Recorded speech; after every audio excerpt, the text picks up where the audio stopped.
Hello everyone, how are you doing? This is MD Tech here with another quick tutorial. In today's tutorial, I'm going to show you guys how to use the DNS over HTTPS privacy feature that's built into your Windows 11 computer. So DNS over HTTPS, abbreviated DOH, is a privacy feature that's built into Windows. So if you want to switch between fully encrypted and unencrypted network types, I'm going to show you guys how to go about using that feature. And without further ado, let's go ahead and jump right into it. So we are going to start off by opening up the search menu. Type in settings. Best match, come back with settings. Go ahead and open that up. Select network and internet on the left side. And then select your internet connection type over here on the right. Should be near the top. It'll either say Wi-Fi or Ethernet. So go ahead and open that up.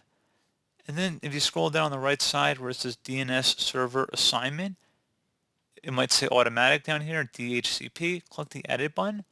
You click inside the drop down, and then if you set it to manual, and then if you selected turning on either IPv4 or IPv6, you have additional options down here to set a preferred DNS as well as encryption type 2. So let's say we're doing the preferred DNS of Google, which I believe is 8.8.8.8, for example.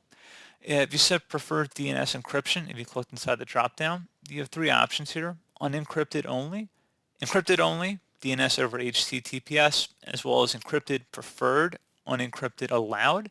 So the first one, unencrypted only, that's the default unencrypted DNS. If you set the second option, it's going to use the DOH servers only. And the third option will have the preference set as DOH, but we'll use the unencrypted DNS server if it's unavailable. So I think most of you guys probably would use the third option there. So I just came up with Google as a preferred DNS. There's plenty of other DNS servers here as well. And I believe the alternate DNS server for Google is 8.8.4.4. Just going off of memory there. But anyway, that's pretty straightforward on how you would set that. And then you would select save to save the change. And that's about it, guys. So pretty straightforward process. Do hope that I was able to help you out. And I do look forward to catching you all in the next tutorial. Goodbye.